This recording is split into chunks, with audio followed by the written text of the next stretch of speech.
This is Bishop Craig in DeWitt, and this is take one for the week of December 1st. Peace be with you. Well, if last week was quiet, this one will be busy.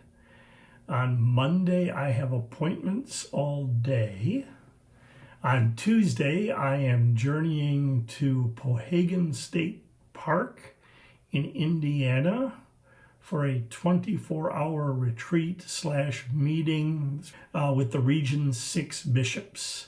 Then Kathy and I will travel to Trinity Grand Rapids, where Wednesday night I will preach and install Pastor John Nicketh as lead pastor at Trinity Grand Rapids. Very excited about that. And then Thursday morning we will have the conference deans.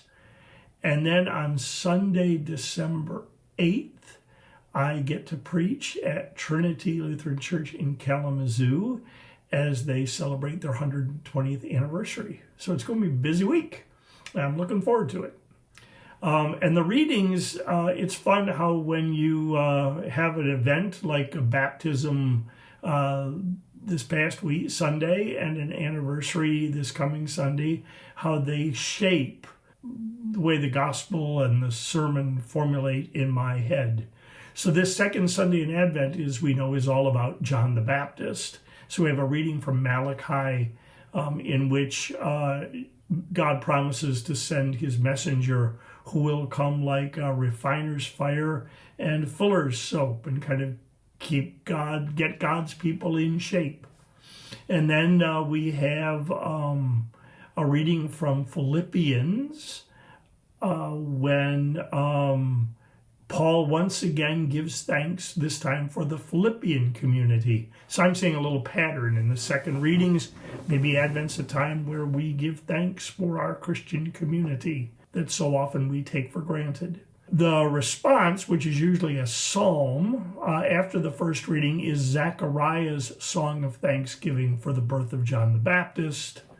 And the gospel reading is Luke's story of John the Baptist, which I'm intrigued by because Luke puts John's appearance at a precise time, if not moment, in history, naming all these historical and both government and religious players. So Luke is making clear that Jesus, or John, who will point to Jesus, are not coming solely for the spiritual or for the soul, but also, or for heaven, but for the physical, for life here in the world.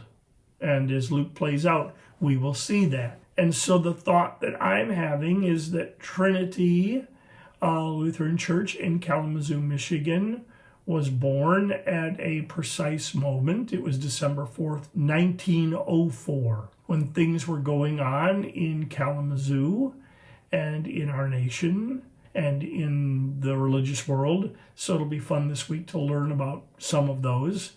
And Trinity Kalamazoo, and like all our congregations, were, like John the Baptist, sent to do three things. One, to proclaim Jesus who is coming.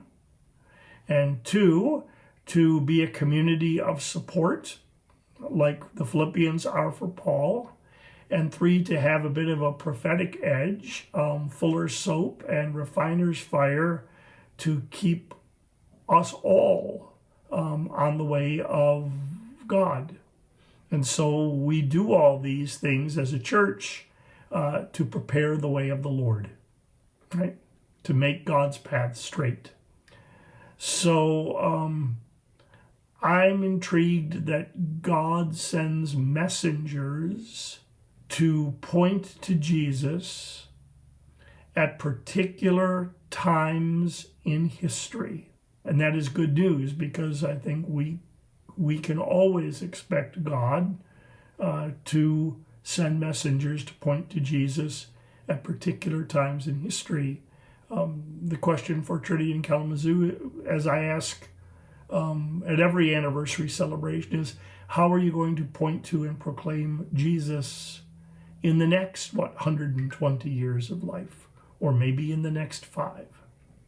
So messengers are coming to point to Jesus, and we and our congregations may get to be them. That's good news. So I hope you had a great Thanksgiving. I hope your Advent is off to a great start. I'm Bishop Craig. This is Take One. The peace of Christ be with you always. Take care.